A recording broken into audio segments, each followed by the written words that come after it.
Então, um programa Personalidades, com uma figura incrível, que tem uma história de vida muito bonita, muito inovadora, atuou em vários campos culturais, produtor, escritor, poeta, teatrólogo, secretário de cultura, enfim, Estou recebendo aqui hoje com o maior carinho o Américo Calheiro. Tudo bem, Américo? Seja bem-vindo. Tudo bom? Como está você? Tudo bem, que bom te ver, Américo. Eu digo a você o mesmo que você está me dizendo, uma figura nada, né? ímpar, porque Bondade também sua. com uma atuação ampla e sempre fui um admirador seu, principalmente na sua atuação política. Obrigado, Américo. E a gente não está trocando gentilezas não, porque na verdade, eu confesso para você, todo mundo que atua, não todo mundo, mas algumas pessoas que atuam na área da cultura, eu sou muito fã, porque eu acho uma área que tem que ter muita coragem. E até que aproveitar isso, falar de coragem, Américo, falar um pouco de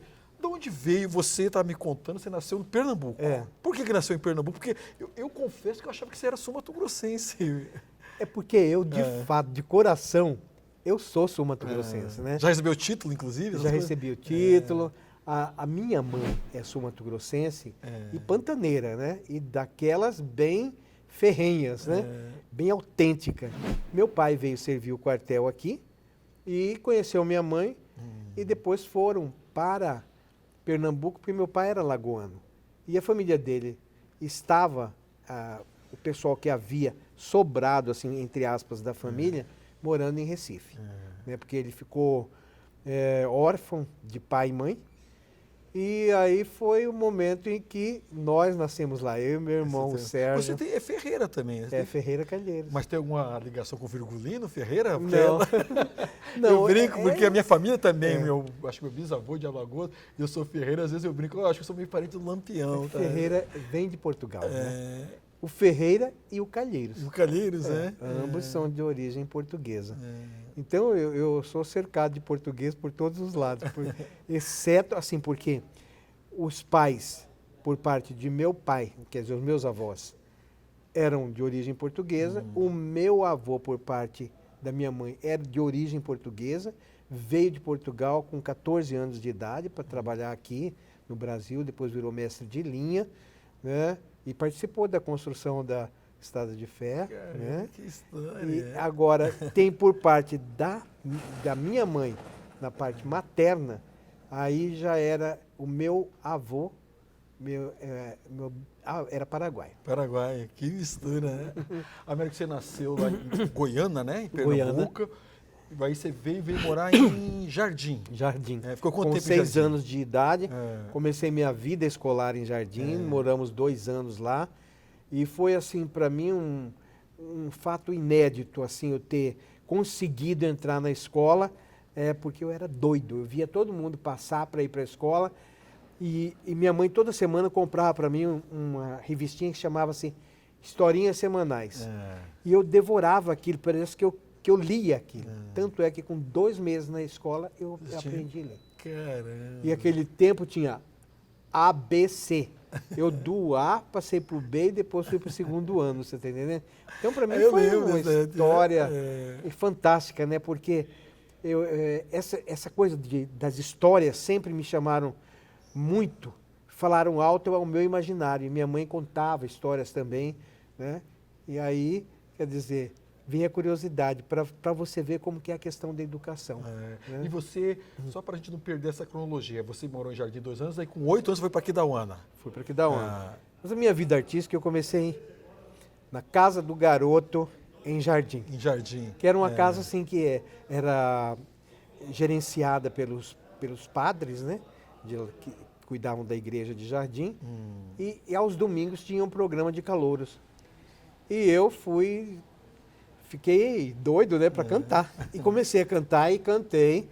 Continuei cantando depois em Aquidauana. E Aquidauana você cantava onde, Américo? Na Rádio Difusora. Rádio Difusora. Depois eu passei a fazer parte... Você chegou a cantar naquela praça que tem aqui da UANA, em frente ao Colégio Estadual? Que eu lembro que tinha... Eu morei aqui da UANA na minha infância, né? E eu lembro que tinha uns festivais que envolviam crianças numa praça. Eu cantei na praça principal, que depois acabaram, né? A única cidade do mundo que eu já vi acabar com uma praça assim. Foi vendida a praça, que era a praça principal de Aquidauana. era um patrimônio histórico inestimável. Nós fizemos shows lá. Uma época a rádio estava instalada também lá nas cercanias da praça, que tinha restaurante e outras coisas, né? Mas a gente cantava assim nos bairros. Depois você começava como calouro e depois aqueles que iam dando certo, que as pessoas iam gostando, a rádio chamava para as principais festas da cidade e cantava na rádio também.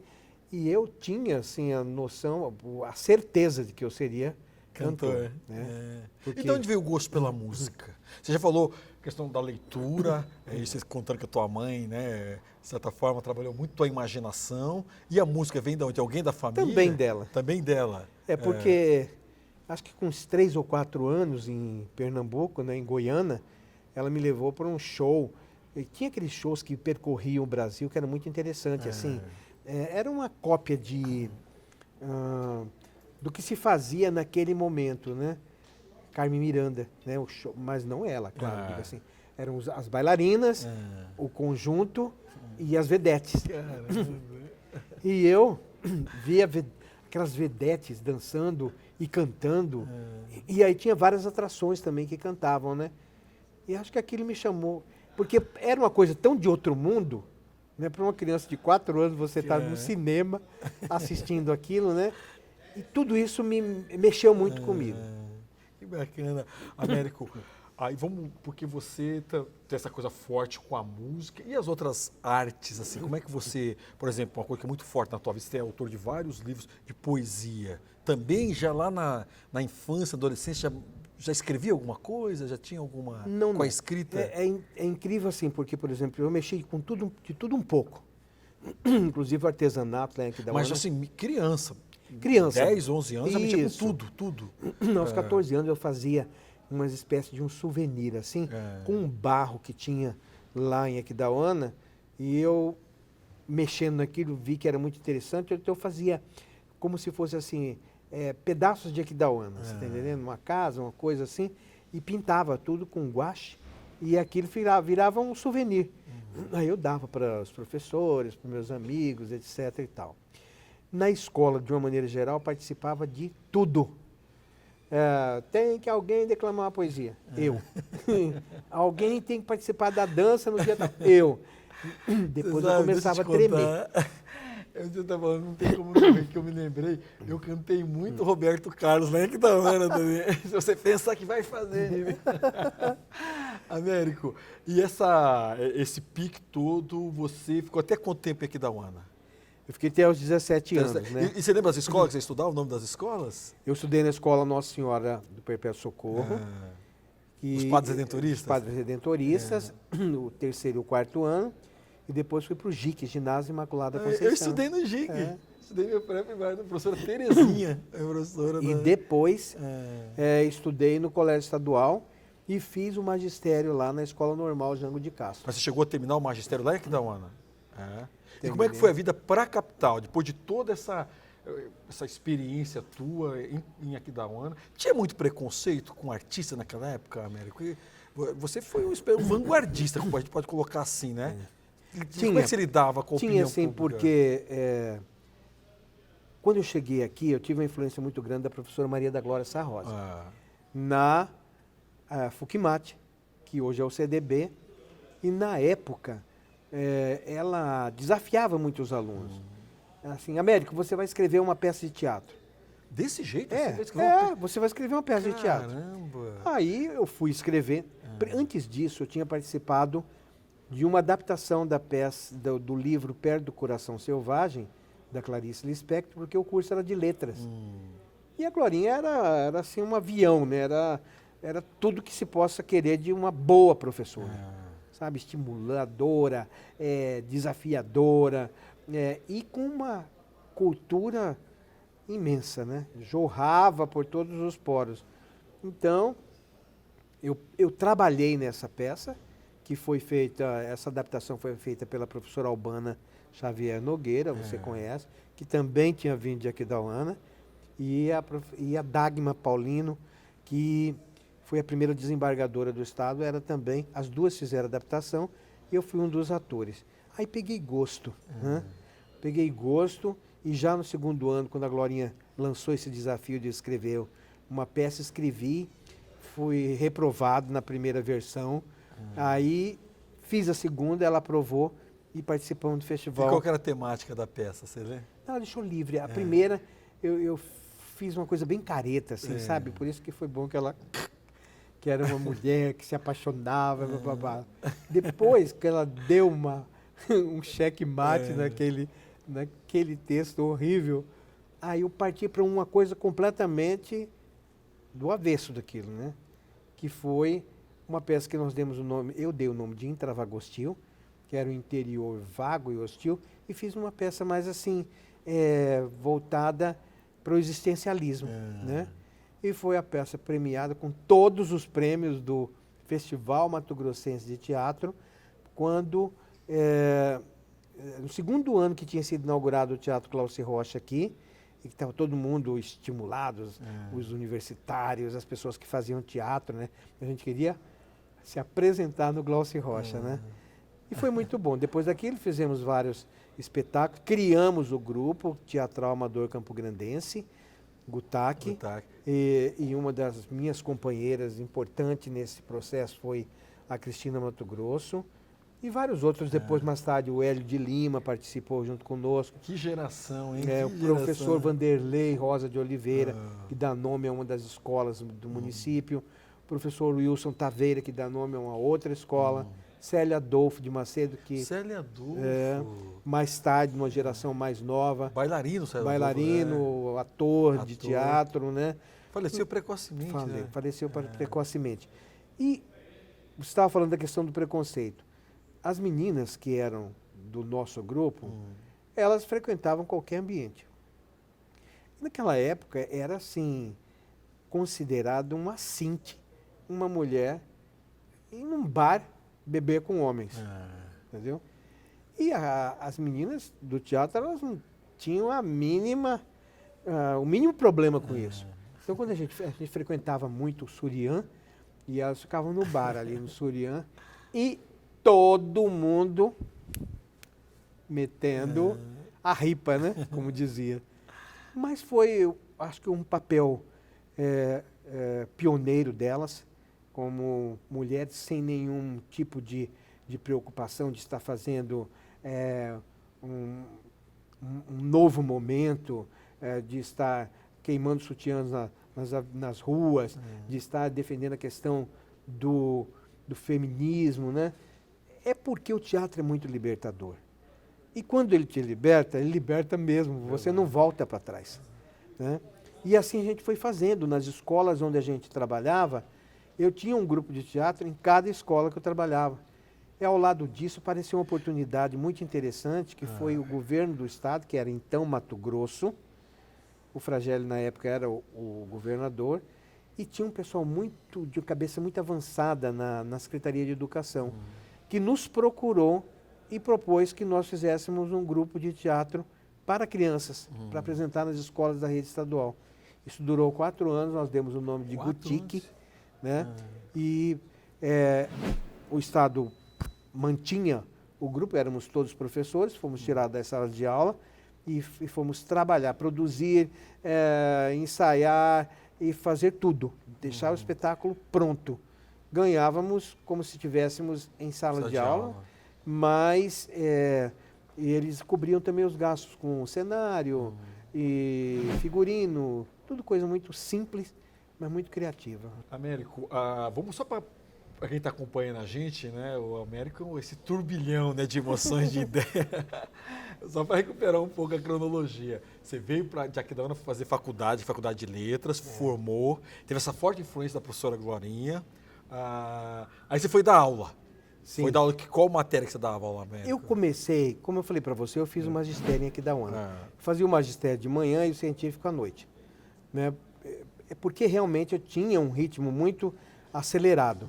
Então eu vim para cá com uma profissão. Eu vim como professor. E comecei a dar aula alfabetizando, né? Fui um alfabetizador e gostei de alfabetizar.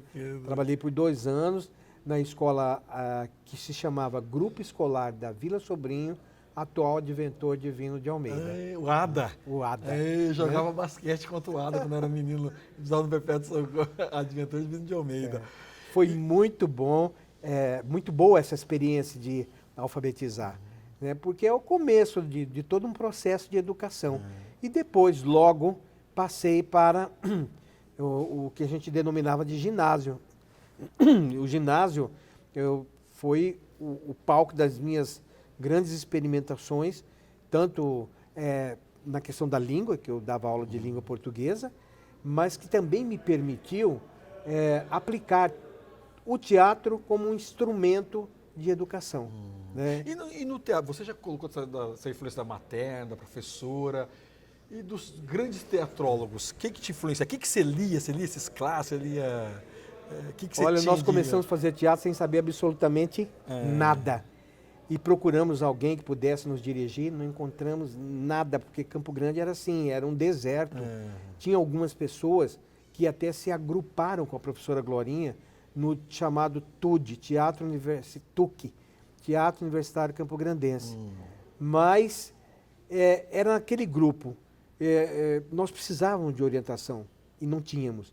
Então, inventamos a nossa maneira de fazer teatro. Depois disso, a gente fazia costumeiramente, todas as férias, nós pegávamos carona, grande parte do nosso grupo, e íamos ao Rio, São Paulo, assistir cada dia 1, 2 peças. Caramba, que entendeu? experiência. Mas eu não posso perder um personagem que você falou muito importante, Cristina Mato Grosso. Você comentava comigo, inclusive você esteve com ela essa semana, você teve que eu não vejo, mandar um abraço para a Cristina Mato Grosso. Como é que essa relação de amizade, de produção, essa figura que é tão importante para a cultura mato-grossense? A Cristina, ela, em princípio, ela não era muito chegada ao teatro, mas depois ela foi pegando uma paixão e é hoje a pessoa mais estudiosa de teatro que existe dentro do estado de Mato Grosso do Sul.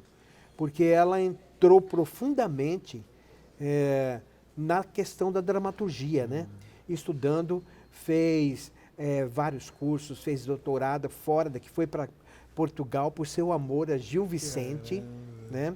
Esteve na França e em São Paulo fez várias defesas de seus pensamentos e sua visão a respeito do teatro. Ganhou vários prêmios nacionais com peças de teatro escritas por ela. Então, apaixonada pelo estudo de um modo geral, mas especialmente pelo teatro, e teve uma influência muito grande no andamento e nas reviravoltas que o Gutac deu. Porque foi com ela que nós chegamos ao Teatro Popular. Né? Foi no Belo Sul, Mato Grosso, e Vila Paraíso, Bom Dia. Foram duas peças de teatro escritas pela Cristina, dirigidas por mim. Foi no Belo Sul, Mato Grosso, participou do projeto Mambembão, né, que naquela época era o que havia de mais importante para os teatros, os grupos de teatro amador do país, porque nos dava a oportunidade de apresentar em 5 capitais e também ter o encontro, a troca, né, o intercâmbio com os grupos de outras regiões do Brasil que mostravam cada uma a sua realidade, né? E aquele teatro bem popular, bem engajado, bem militante, bem cheio de poesia, sabe? Foi uma experiência única. Vou fechar esse bloco aqui, que depois no outro bloco quero falar um pouco mais desse teu lado como escritor. Das peças que você escreveu, tem alguma que você destaca, assim, que você acha que é a tua... Você mais se realizou, que você ficou mais satisfeito com a tua produção? Tem alguma peça?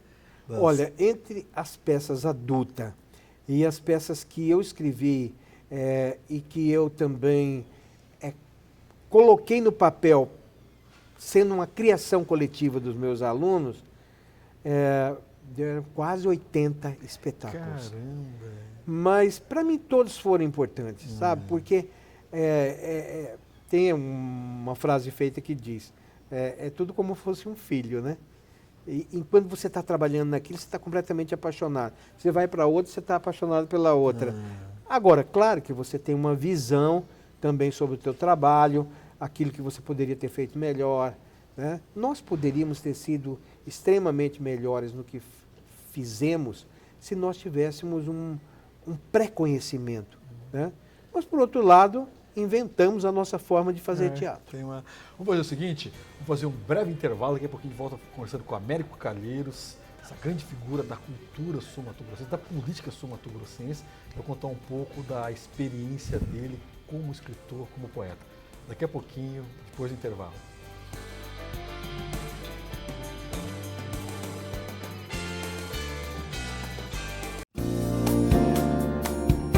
Pensando em quem tem deficiência física e mobilidade reduzida, a Assembleia Legislativa de Mato Grosso do Sul melhorou suas dependências e investiu na comunicação para a inclusão. Rampas com corrimões em braille facilitam o acesso dos cadeirantes e cegos. Quem não enxerga pode usar pisos táteis como guias aos 2 plenários, saguão, banheiros e elevador. Bebedouros e banheiros adaptados, rampa no plenarinho, assentos especiais no plenário e escadas sinalizadas são realidade. No estacionamento, a reserva de vagas atende a quem precisa. O telejornal legislativo visual, apresentado por intérpretes de Libras, aproxima a comunidade surda da TV Alemes. Já o site da casa oferece recursos que otimizam a navegação para os cegos e surdos. Esse é o programa Alemes Acessível, mostrando que não tem progresso sem acesso.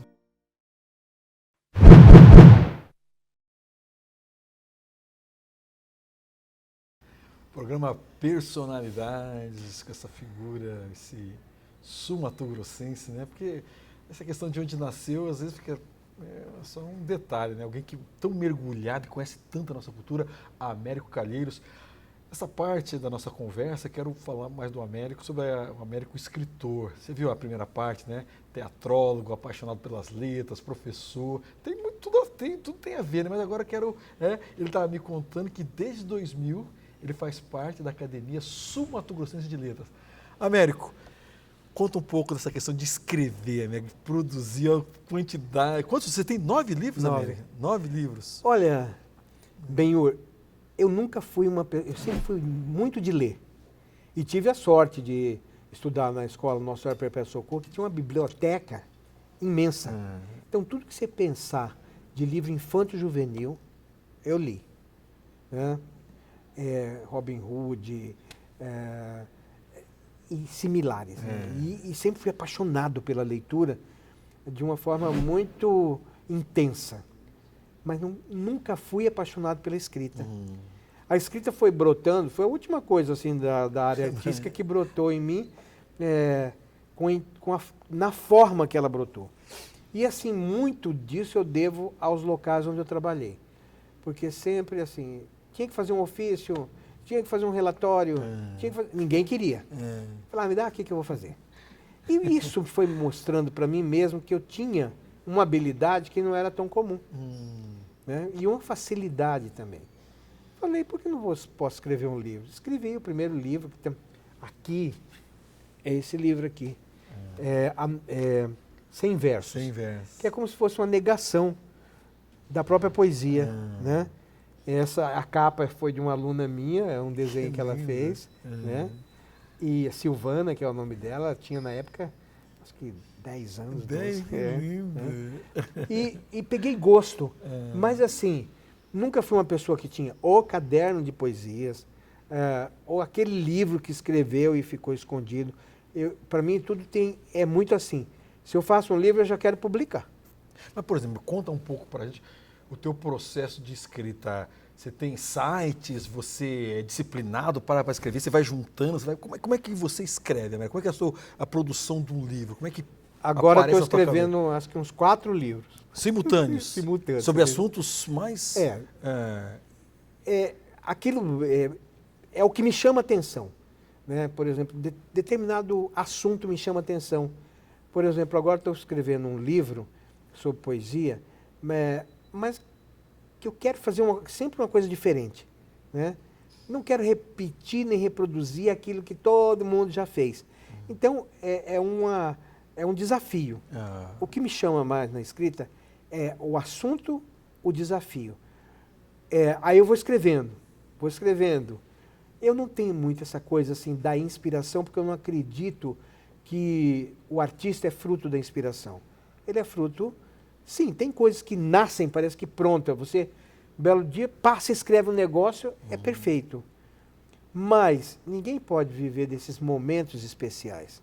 Então, para mim, a escrita, o exercício teatral, o desenho, a pintura, que eu também trabalhei muito tempo, é fruto daquele teu desejo de fazer algo que para você é claro que é tal coisa e muitas vezes muda no meio do caminho, né? Mas você tem que se dedicar àquilo. Tanto que agora, por exemplo, se eu tiver que escrever alguma coisa aqui agora, qual que é o tema? Eu vou sentar ali e vou escrever. Porque se eu fosse ficar esperando que um belo dia viesse essa inspiração, não faria nada. Então eu só acho assim, inspiração sim, um pouquinho, 10%. Transpiração, 90%, que é o trabalho. E essa questão do desafio que você mesmo se coloca? Você é uma figura extremamente conhecida, reconhecida, tido como um intelectual, enfim, em várias áreas do saber cultural, você é militante, é conhecido, é referência. De onde vem essa... Porque parece que eu estou conversando com você, é a mesma pessoa que eu conhecia vários anos atrás, esse entusiasmo, essa paixão. Onde vem essa chama, Américo? De onde que você... Acho que vem... Eu, desde que me conheço por gente, eu sou assim. Né? Aos 3 anos de idade, em Pernambuco, eu fazia painéis na parede. Né? Com 3 anos de idade, recortava, pintava com lápis de cor. A arte sempre falou muito forte para mim. E nesse começo de vida lá, a gente morava em frente a uma praça. Ali você tinha os mamulengos se apresentando na rua, você tinha as pastorinhas se apresentando na rua, você tinha os blocos de índios se apresentando na rua, e você tinha todo um estímulo. Pernambuco é incrível. Não existe no Brasil um estado onde a cultura é de ponta a ponta, de norte a sul, de leste a oeste, porque, por exemplo, alguns estados do Nordeste, que quase todos são muito ricos na expressão cultural popular, tem regiões onde isso é muito forte, mas Pernambuco, onde você for, é norte, sul, leste, oeste, aí as feiras livres estão cheias de cordelistas, estão cheias de pessoas inventando coisas, falando coisas. E, então, eu acho que isso aí veio muito do meu pai. Meu pai, ele se arriscava a tocar um pouco, ele queria ser um improvisador. Ele não era assim, nada dava muito certo nessa área para ele, mas ele gostava, você está entendendo? Então, acho que isso tomou conta de mim e é para o que eu nasci. Eu não sou uma pessoa determinista, mas sinto que vim aqui para fazer isso. Américo, é inevitável, você falou de Pernambuco e a tua experiência como escritor, teatrólogo, Mato Grosso do Sul, Américo, que quando você viaja, participa de conferências por aí, dá palestra, tudo, quando fala do nosso estado, alguma coisa define nossas identidades no plural? O que é o Mato Grosso do Sul para você, Américo? Eu acho que é um estado em construção no campo cultural, né? Porque a gente sempre foi muito diferente do norte, digamos assim, do estado. Quando o estado era ONU, o norte era uma cultura e uma consolidação cultural rica e totalmente diferenciada da nossa.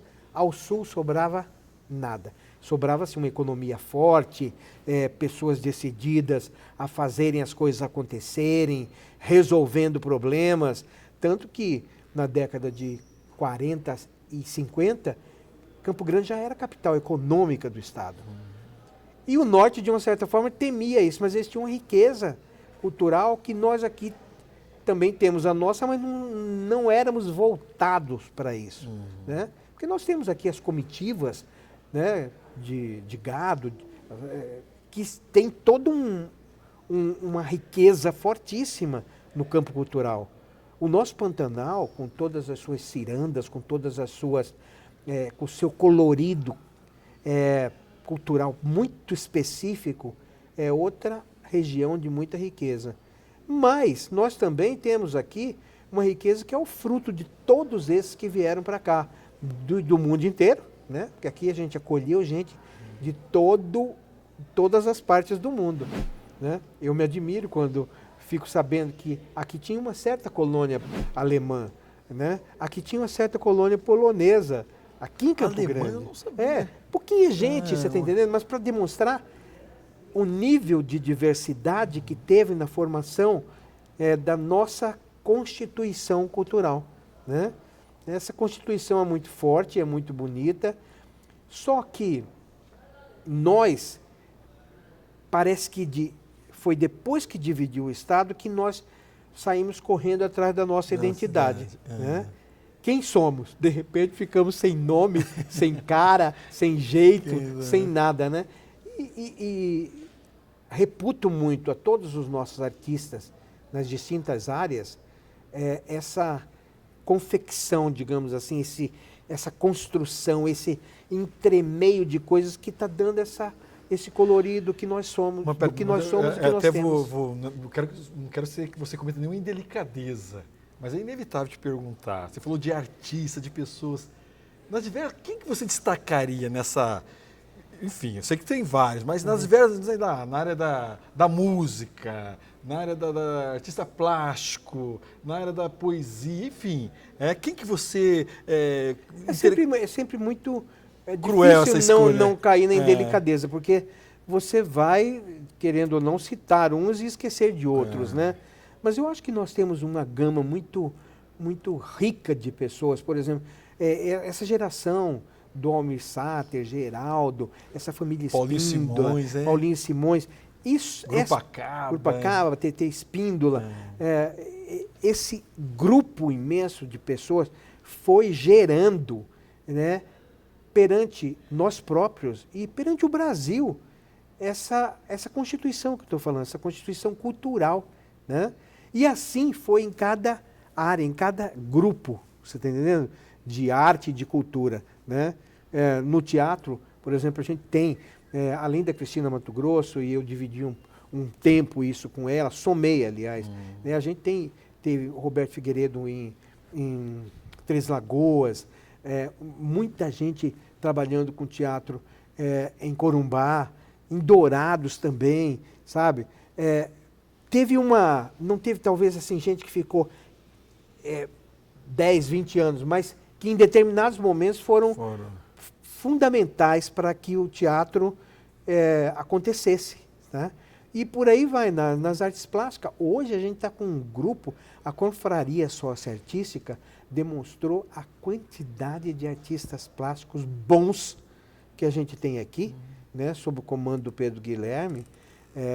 Mas você vai vendo que cada um ali tem a sua própria forma de dizer as coisas, com as cores, com as formas, com as temáticas abordadas.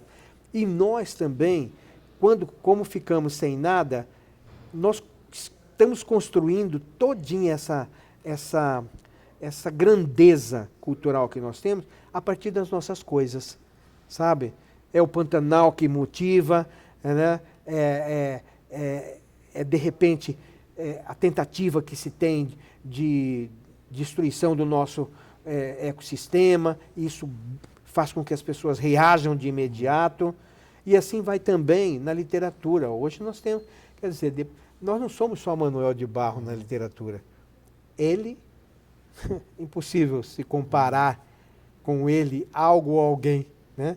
Mas o irmão dele, o Abílio, fez um trabalho lindíssimo também nessa área, Hélio Cerejo. E se você for começar a cavucar, você vai ver um monte de gente que deixou já para essas gerações de agora e para as futuras um legado muito interessante na área da literatura. E com novos escritores na poesia e na prosa que me encantam, você está entendendo? Esses dias mesmo fui no lançamento de um livro de um menino de 28 anos, o Alex Barros, que traz uma identidade própria dele como escritor e sua proposta, né?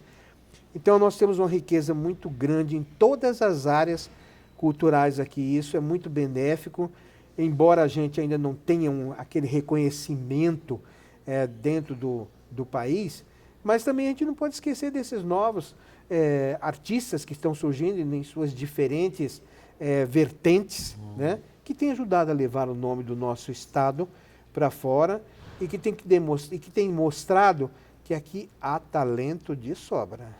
Tá certo. Vamos fazer o seguinte, fazer um breve intervalo, de volta para o último bloco para conversar com o Américo sobre a experiência dele nas políticas públicas. Talvez seja a pessoa que mais tempo tenha ficado na frente da cultura do nosso estado, né? Então, são vários anos. Daqui a pouquinho, depois do intervalo.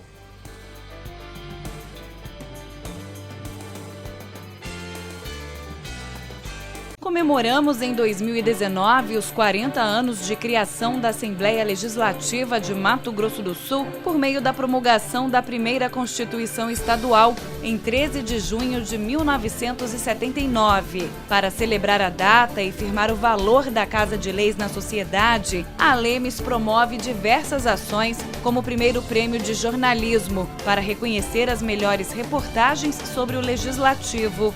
O protocolo de intenções da Assembleia Legislativa Mais Sustentável põe em prática as campanhas Papel Zero, Chega de Plástico e Energia Limpa. O plantio de árvores reforçou a sustentabilidade nos 40 anos. A casa coordena também projetos de separação de lixo para coleta seletiva. A Lemes está no Parque dos Poderes, em Campo Grande, numa das maiores reservas naturais do estado, dentro do perímetro urbano.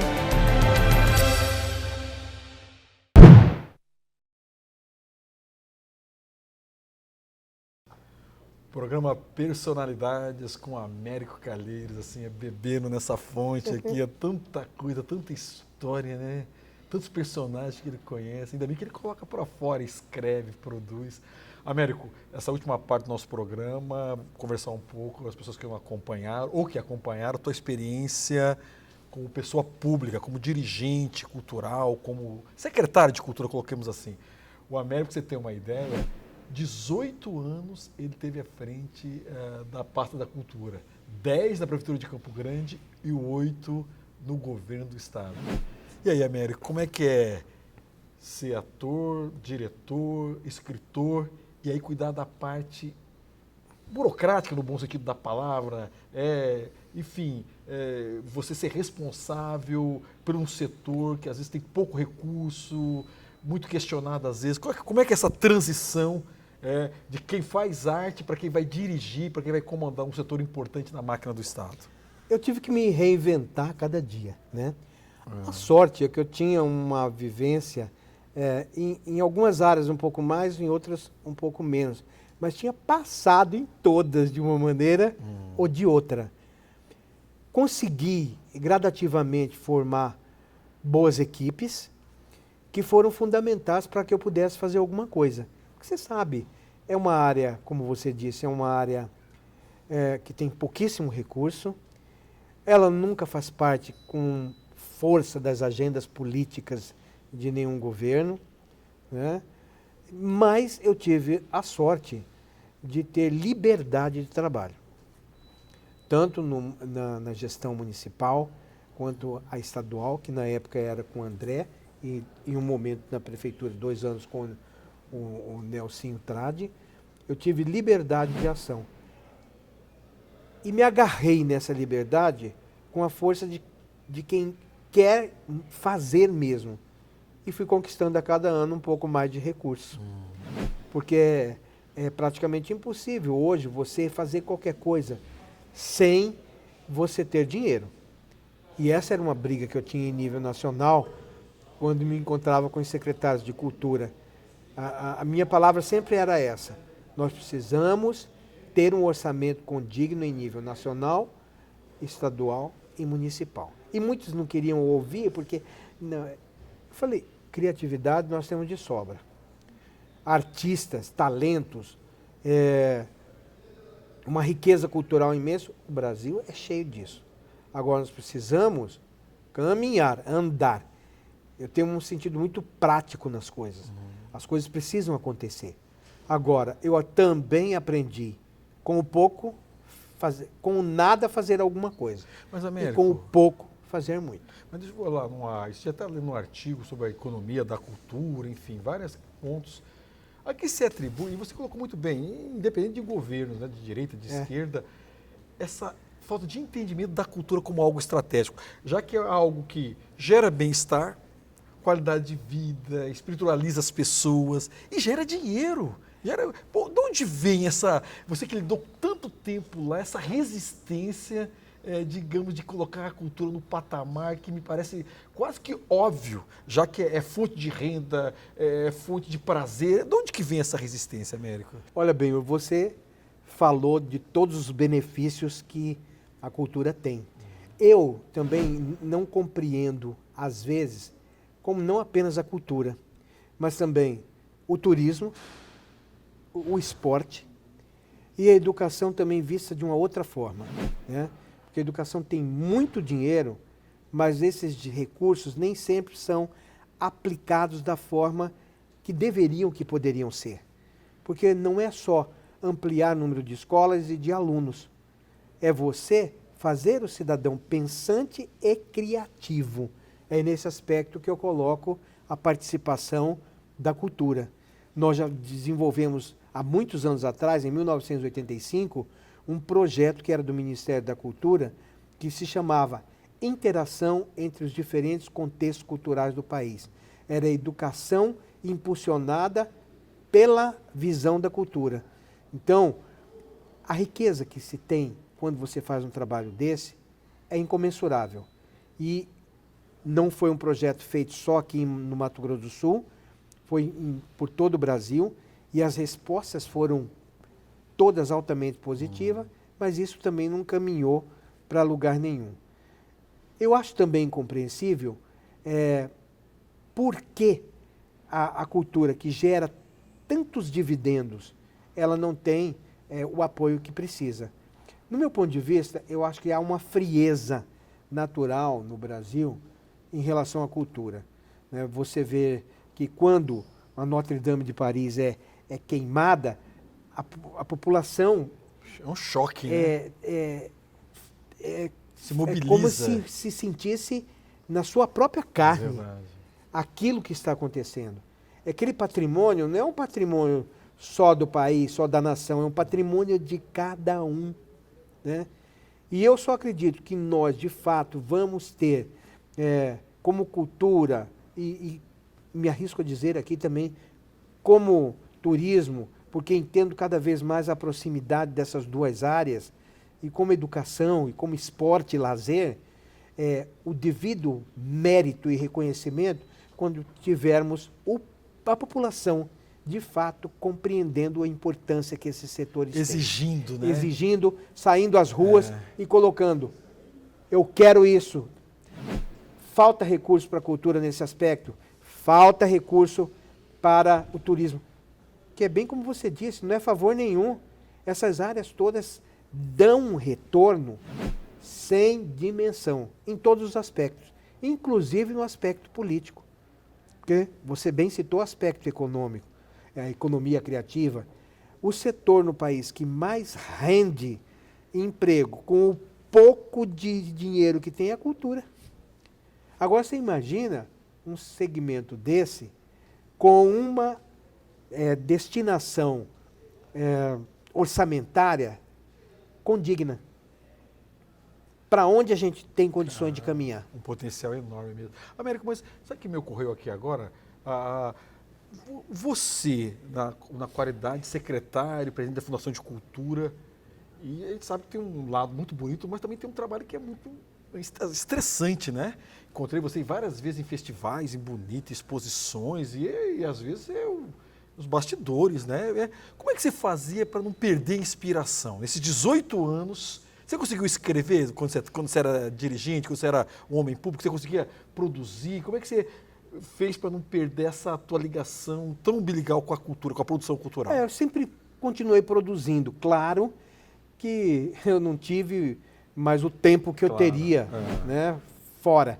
Mas eu gosto de produzir em estado de choque, em estado de dificuldade. Você está entendendo? Eu acho que isso tem também uma outra forma de mexer com você, né?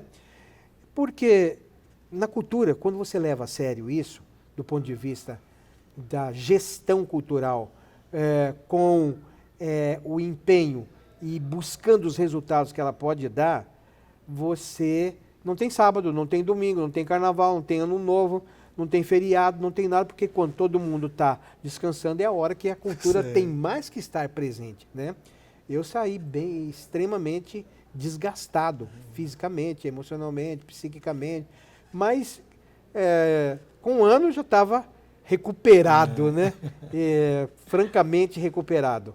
E acho que o que me movimentou sempre para fazer o melhor foi eu ter sabido das dificuldades que as pessoas passavam para ter uma coisa mínima. Eu encontro muitas pessoas hoje que falam: Américo, lembra aquele dia que você foi no nosso bairro? Aquilo criou para mim uma possibilidade. Você foi no nosso município. Então, isso não tem nenhum dinheiro que pague. Foi uma contribuição transformadora, que você mudou vidas, mudou o jeito da pessoa enxergar o mundo, dela caminhar sobre isso aqui e fazer com gosto, e fazer com vontade, com verdade, né? E deixando as suas marcas também, né? Américo, para a gente poder encerrar, e você já me deu um mote aqui agora. Você é imortal, você é uma figura super conhecida. Quando forem se debruçar sobre a sua vida, Américo, quando forem estudar mais a fundo o seu legado, o que você imagina, Américo? Assim, e com muita tranquilidade, mas quando você imagina alguém pesquisando, vocês devem até já ter sobre a sua vida, sua trajetória, que aspectos, que marca que você quer que fiquem para sempre da nossa história, Américo? Aqui jaz um professor. Sério, aqui jaz um professor.